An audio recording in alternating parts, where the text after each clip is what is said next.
Joining me today is James B. Mills, noted author and historian and friend of the channel.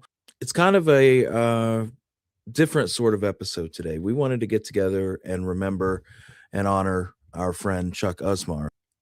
He was always kind and pleasant with me. He really seemed like a humble guy. He did solid research. He knew his stuff, and he was always extremely helpful. And James, you knew him much more than myself or most of us in the field. But tell us a little bit about your relationship with Chuck. Well, he was my historiography mentor. I first came in contact with Chuck would be about 2020, and I was already working on Bandito Simpatico in the earlier stages. I'd written a few chapters, and it was Linda Sanchez, my big sister. She's the one who actually connected me with Chuck, and Chuck at the time was working on a book about it's going to be a biography of Murphy and Dolan, and it was going to cover their lives and the Lincoln County War from the House perspective, House side of things, which is a book that's never been published. And he was working on that at the time, and but yeah, he just I don't know, we started talking, and I sent him a few chapters of what I'd written, and he just he liked what I was doing, and he just kind of took me under his wing a bit, and he was a wonderful, wonderful, wonderful man. He became my mentor for that book. Anyway, I'll get into that a bit more later, for Bandito Simpatico, in that not with the writing. That was always, my instinctive. I just write. That's what I do. But in terms of how to approach history, Chuck definitely had a profound impact on me. I'm not saying that I wouldn't have made it anyway, but he definitely made me better, especially in terms of being dispassionate. And by all means, be passionate about your work, but be dispassionate when it comes to the actual history. And one of Chuck's, favorite sayings was, you have to take a step back from everything that you think you know, and try to look at everything with as fresh a perspective as you possibly can. And so I took that approach with Bandito Simpatico and shut out any preconceived, as well as I could, narratives. And of course, through his work that he was doing at the time, he'd actually traveled to Ireland at one point, and that's how he uncovered Lawrence G. Murphy's real birth date, his birth record, and Jimmy Dolan's accurate birth records. I used those dates for Bandito Simpatico because he sent me scans of the birth materials and that he'd found. Murphy was younger, several years younger than we thought he was. And we also talked a lot about the sources. He was the first to really open my eyes to the, with respect to him and the good work that he did in his time, but kind of the lack of nuance from Fulton. In that, Fulton really, his writings of it were pretty much one-sided. There wasn't much nuance there. And Chuck was very close for a number of years with Fred Nolan. And I knew Fred. We'd exchanged emails and that when I was in my younger years. And but Chuck knew him better than me. And he actually he used to send Fred Nolan a lot of stuff saying, "Look, Fred, I'm sorry, but you got this wrong about Dolan and Murphy. You got this wrong about this or them." And Fred would always, one of his sayings, was that it's the duty of the younger to gnaw on the bones of the old. And of course, Chuck was the younger of the two. Chuck was much, much older than me. And so he really took me under his wing and sort of put me through his historiography boot camp while I worked on Bandito Simpatico. And I would send him every chapter as it was completed. That's why he's the first name mentioned in the dedication and the acknowledgements of the book. He always let me do the writing, and I had to write my way. But he would just give me observations and stuff like that. But he'd also implore me, don't fall into the old, McSween was a saint, Tunstall was a saint, Murphy and Dolan were the Nazis of New Mexico. And he was right. He was right on that, because he showed me a number of things And he showed me a number of things that he'd uncovered that I actually can't really go into detail about because I was sworn to secrecy. And of course now he died on January 2nd this year. I only found out about a week ago. I'd actually tried to call him via Messenger about 2 weeks ago. Oh, yeah. Voice call him. I had no idea that he was gone. And so he really took me to task. And he was, I've said, I think I told John Fusco this, my friend, that he was the most hard-nosed historiographer imaginable. He was like a drill sergeant. And if he thought that I wasn't digging quite deep enough, or that I wasn't, he would lay into me like a drill sergeant. He'd even call me names, you lazy little bastard, get in there. But it was all for my benefit. It was all for my benefit. And it was always with incredible love and affection, which I'll get into the more of that later. But it was all for my benefit, and he really schooled me. And then I was halfway through writing the book, and I got an email from Ron Krisman at University of North Texas Press. And he said, "Oh, our friend and future author, Chuck Usmar, has told us about you. You're this young prodigy who writes in a real narrative style and in Australian punk." And I was like, yeah. And he said, "Well, Chuck has he's recommended this Billy the Kid book that you're writing, and we'd love to publish it." Wow. And so I thought about it for about 24 hours and did think about it, and got back to him. I remember I said to Richard Adelaide, Mark Lee Gardner, I think, when you find a publisher, it's for a first-time author, as I was at the time, it's incredibly rare to have a publisher approach you and ask you, can we publish your book that you're working on? In fact, that's unbelievably rare. And I said, they're up for it. And, just getting a publisher excited about another Billy the Kid book, that's half the battle won. So I signed with them. I said, "Look, I'm not going to be finished for another 18 months or so." And they said, "No, that's fine. We'll wait." And because Chuck was planning to publish his book, which was going to be called They Fought Billy the Kid. The Lives of, that was going to be the title of his book. And he continued working on that, and he published multiple articles with True West. He published, Chuck was the one that uncovered that Bonnie, in all probability, spoke Gaelic. Right. He published an article with True West about Jimmy Dolan's childhood and a theory he had about Bonnie's mother potentially being a prostitute, which me and him used to sort of go back and forth. I didn't get by that, but that was his theory, And we became very, very close to the point that we pretty much became like father and son. And I ended up, I would call him Puppy, and he would call me Hio. And we called each other that till his passing. We were very, very close. And of course, we talked. You know this as well as I do. I've been a bit more outspoken on my Facebook page lately. Sure. With what's going on in the world, but things that are going on in the world. But there's very, very, very few people that I will discuss politics with in the history field, in the American West history field. I'm very much keep my politics, everyday life politics, out of my work. There's very, very few. Chuck was one. In fact, he was the first one, and really one of the very few ones that I actually. You were another. You and I have jabbered back and forth, but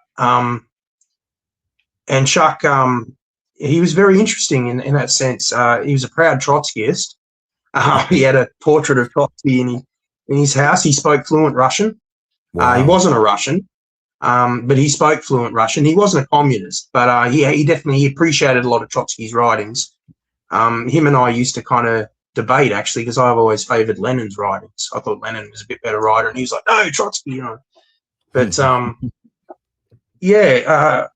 he spoke fluent Russian. He used to read books in Russian that were written in Russian. Wow. His favorite book, which he actually sent me a copy, was The Master and the Margarita, that novel. And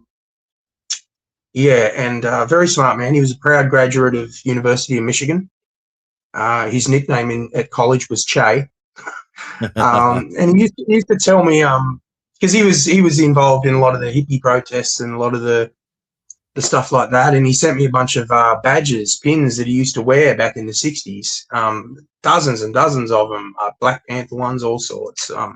However you feel about that, that was Chuck. And, Wow. And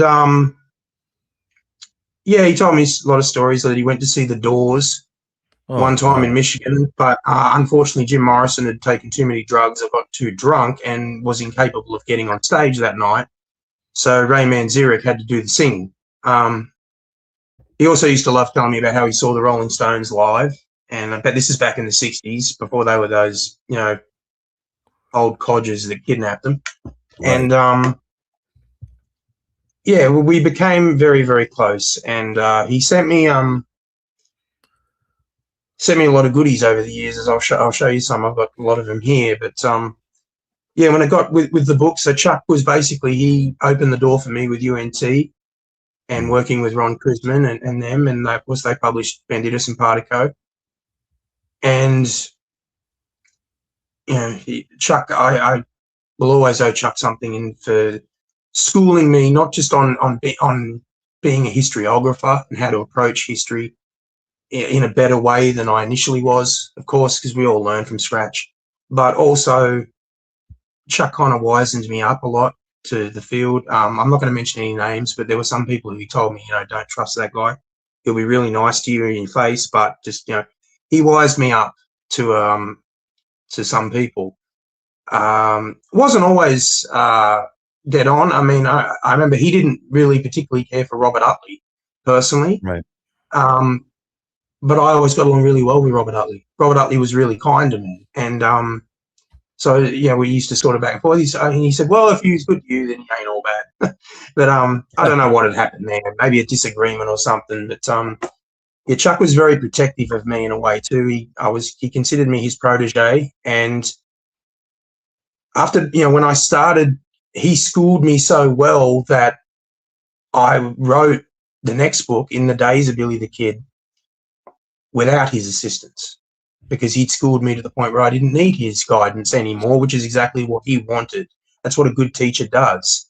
And I'd send him chapters to read, but yeah, I didn't need, and he read the full book before it was published, but he didn't really have any advice for me anymore at that stage. He's like, well, you're on your way. The student has exceeded the master, which was his intention. But he was an English teacher at school for many, many years. So he had a degree in What English, and what was his yeah, feedback very. when he read the book? What did he think of it? Which one? The second one, when you sent him the Second one? before it Oh, was he loved it. published. Yeah. He loved it. Chuck, unfortunately, was not able to provide a blurb for either of the books, for the covers, because Ron Krisman knew how close we were, and publishers have a bit of a standing rule where you can't, not with someone too close. I mean, Bob Bowes-Bell's a friend of mine. Chuck Parsons was a friend of mine. But, I mean, Ron knew that Chuck and I were really close. And Chuck probably knew him and Mark Boardman, actually. Bob Bowes-Bell probably to a point too, but him and Mark Boardman are probably the two people who know me the absolute best in the field, that really know me. Lyndon Sanchez knows me really well too, but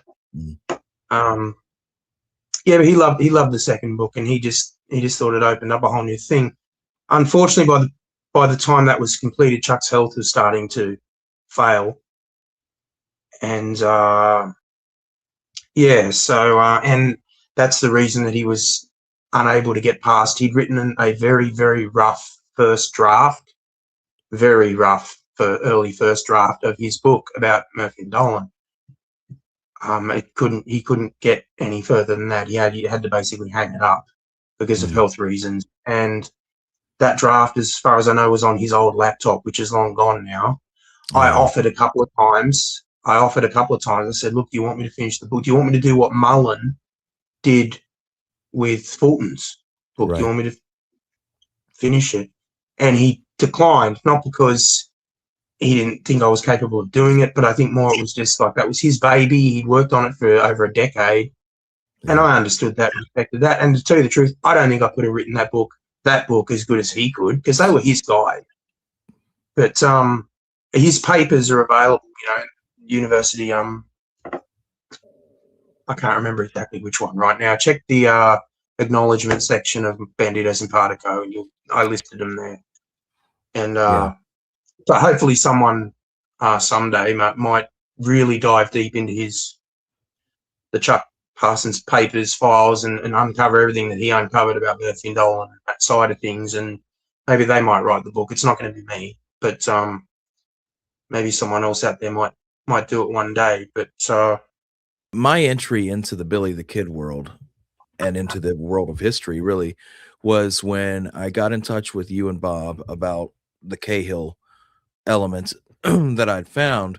And so as I was featured in that True West issue, I think it was July of 2023, maybe. yeah, I can't remember. we But were both anyway, in it. yeah, and Chuck as well. And so Yeah. and you told me from the start, Chuck's a solid guy. You can count on Chuck for accurate info, and he's a real deal. So from that point on, Chuck was always highly respected right off the bat with me, and so he was always in that corner. And he immediately, after I'd gotten to know you and been in the True West thing, he immediately had sent me a friend request on Facebook. We chatted a few times, and like I said, he was always knowledgeable and just a Well, pleasant guy. Chuck knew that in a way I'd kind of at that time, not now, but at that time, had kind of taken you on as my protege for Right. a short time there when I was, helping you, introducing you to people, and Yeah. and so Chuck would naturally think, oh well, he wanted to be friends with you as well because I kind of helped you. I didn't, man, you did it yourself. I just sort of helped you through the door, the same as Chuck Yeah. helped me through the door. And Yeah. I mean, but everything you've done since is that's all you're doing, man.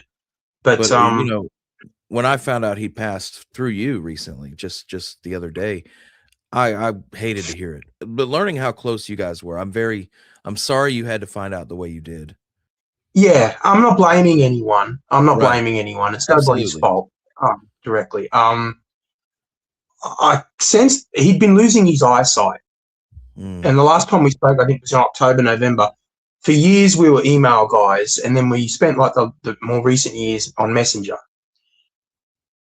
And he was losing his eyesight, and every message I'd send him, I'd have to send him in capital letters just so he could have a chance of reading it.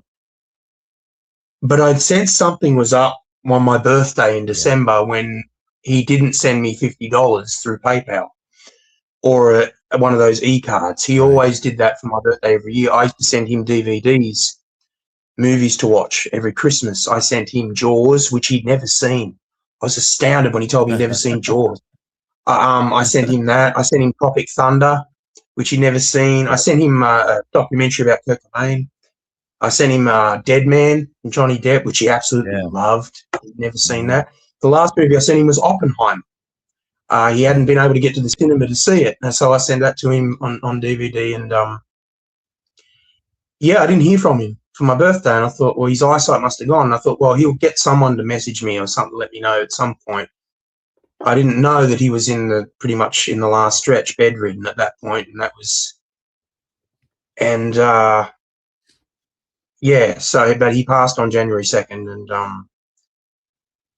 yeah, I mean, he's, it's just I'm more bothered that I didn't get a chance just to speak to him one last time, and he Absolutely. knows Yeah.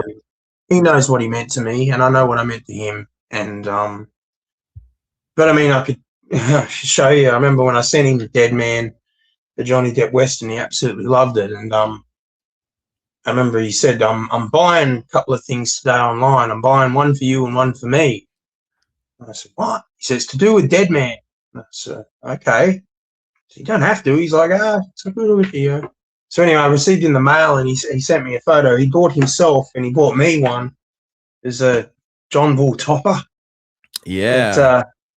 Johnny Depp wore not the actual one, of course, but the Depp Yeah. wore in the film. And it's the only Western style hat that I actually own. I don't wear it, but Right. yeah, it's the only one I own, which of course Bob Boswell thinks is absolutely appalling. But this one's enough for me. But over the years, he sent me a lot of stuff, especially after when he retired. He decided he was going to just maybe do some articles here and there in the book. He sent me this is a brick and cement from the Tunstall Ranch Oh, on the Rio Feliz of the original ranch. That he pilfered this from the site, and he mailed this to me. He mailed it to me in a box. It's pretty heavy. Yeah, this is the cement that he said, Dick Brewer would have mixed this cement. And yeah, but this is the actual rock from the Tunstall Ranch. He sent me this is a beer bottle that belonged to Jimmy Dolan. oh man. Yeah, he sent me that as well. But yeah, it was yeah. And he sent me this, which he sent me a bunch of things, but he sent me this. This is a grand jury report that was written by Jimmy Dolan himself in 1881, actually, just several months after Bonnie was killed. I quoted from it in Bandito Simpatico. He got this, he tracked this down. It's very rare. He had to pay for it. It cost him like $600-700. I don't know what it'd be worth now, but this is the original. August 1881, it says right there. And Jimmy Dolan wrote the whole thing, and of course he signed it. Yeah, I don't know if you can see that clearly, but yeah, Dolan signed it there at the bottom. And Lincoln, August 19th, 1881, foreman of the grand jury, James J. Dolan. And yeah, this is Chuck was at the dig at the McSween site. It's a bit of chalk from the burnt McSween home. Oh wow. Couple of nails from the burnt McSween home. This is stuff that he sent me over the years. And he sent me other stuff too. He was a big fan of belt buckles and beaded. He was friends with a Lupin Apache. And yeah, he sent me some of that. And he sent me this. This is an Apache charm. It's a bear claw with a spearhead. Oh wow. And I mean, I've had this for years now. It was one of the first things he sent me. So he sent me a lot of gifts over the years, and of course I sent him a number of stuff as well. What a great So Chuck, wonderfully generous guy. I remember actually Chuck did make one very, very valuable contribution to the In the Days book. He did make one big contribution.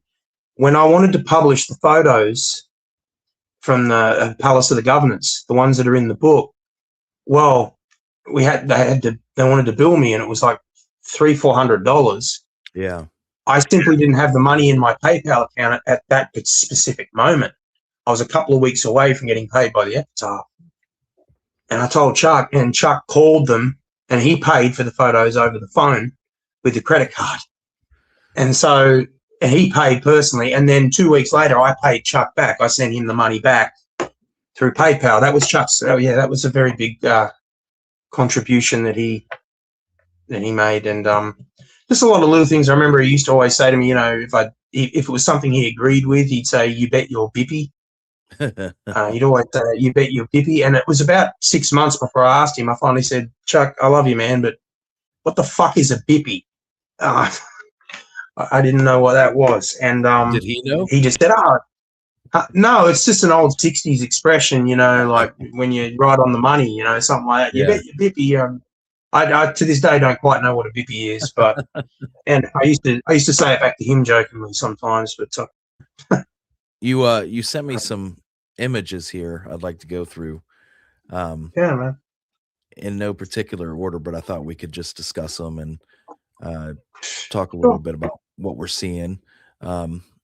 This, of course, is a True West mention. We've got Chuck. Yeah. Number 4 here. Yeah. Number 4. Yeah. Yep.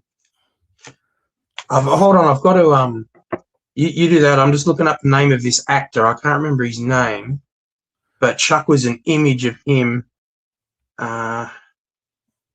He's quite a good actor, actually. He's not one of the hugely known ones. What was his name? Hold on. Yeah, William Forsythe. I think I know who you're talking about. Yeah. Yeah, he was in The Rock with Nick Cage, and he played John Wayne Gacy in a movie.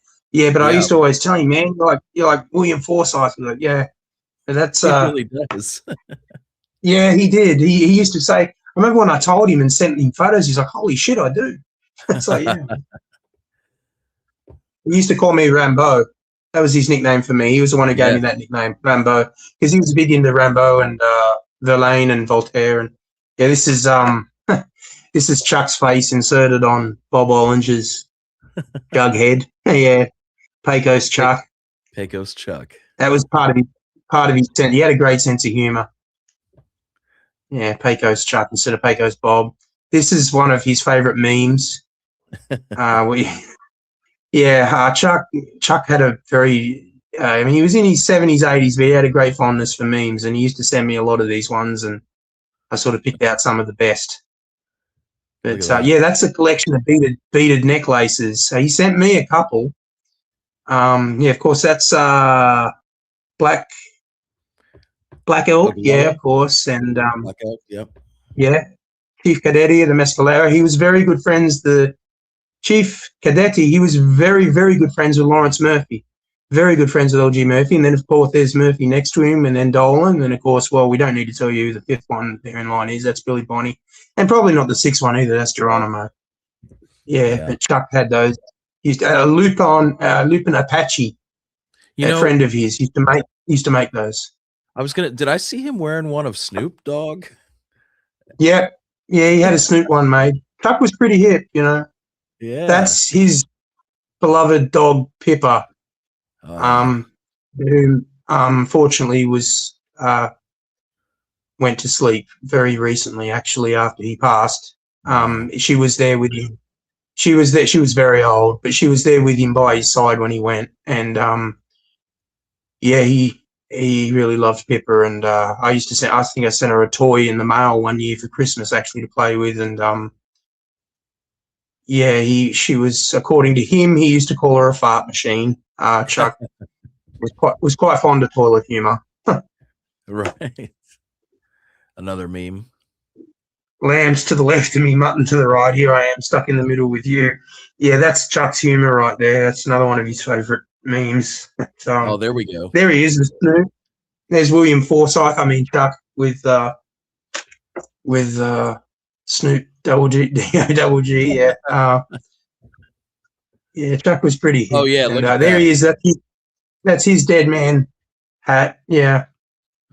Man, love that hat. Yeah, I took a photo of myself wearing mine to send back to him, actually, but I'm not putting that up. But yeah, that was there. He is. You can see there he's wearing the Michigan jersey. Chuck was proud University of Michigan from Ann Arbor. Right. And I'm not sure exactly where that is. It was at a museum, history museum of some kind. But yeah, he was younger there in his younger years before he knew me. But Chuck was interested. Never got married.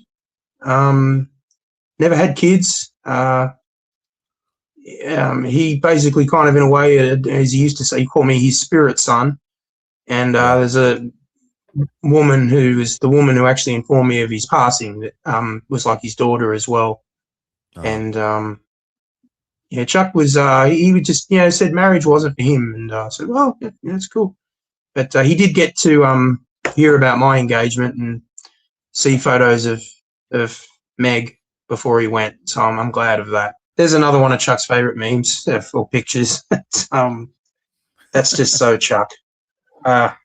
He'd send me things like this all the time just for a laugh, and yeah, I'd send him funny stuff as well. I remember I was the one who turned him on to Carl Pilkington and Idiot Abroad and all that, and he was quite taken with that. And yeah. Well, in the age of internet memes, this becomes the way of just dropping in on folks, keeping in touch. Yeah, well, that was he used to call that Billy the Kid. That was Billy the Kid. So yeah, well, pretty accurate there. That was Chuck in his younger years at university.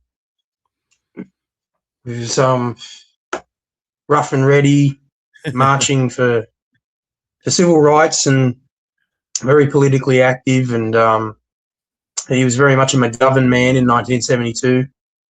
And yeah, well, I don't care what people think. He'd be horrified to see some of the stuff that's going on right now.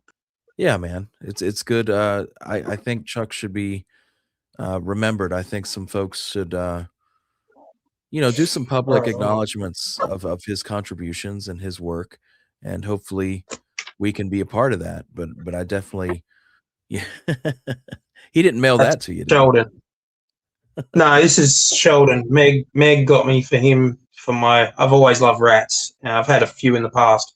Meg got him for me for my birthday in December. He wanted to be. He was scratching at his thing. Wanted to be in the video. Now he wants to roam Oh, around.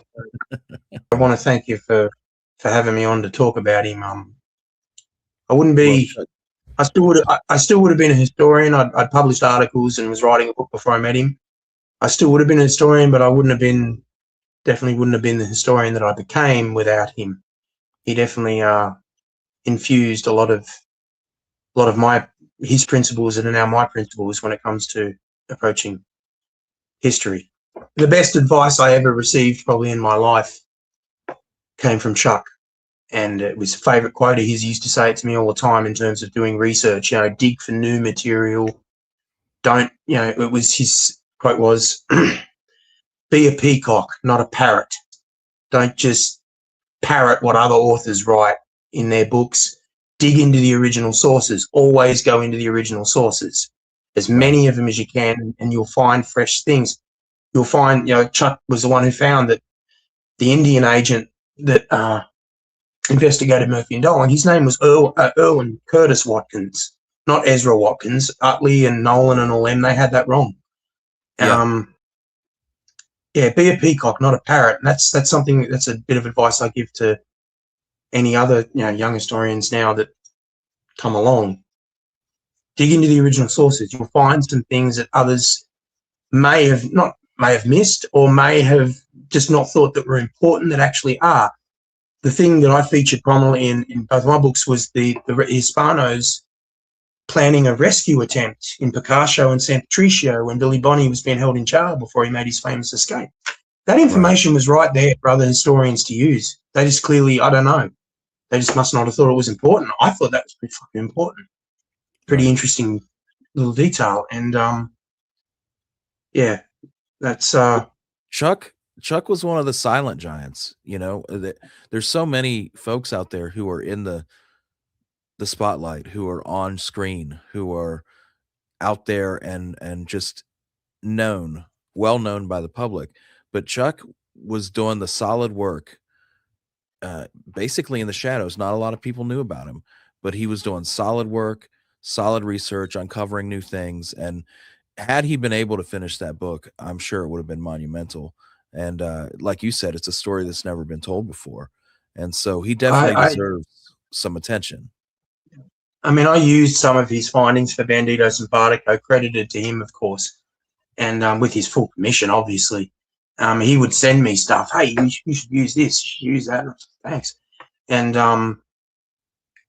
yeah, I wish his book had been finished and published, because his name would be a bit more out there. But yeah, Chuck, he was a silent John Phil. I've certainly heard Chuck being very loud. I remember there was, I'm not going to name the name, but there was one prick historian out there who did me a wrong. And I'll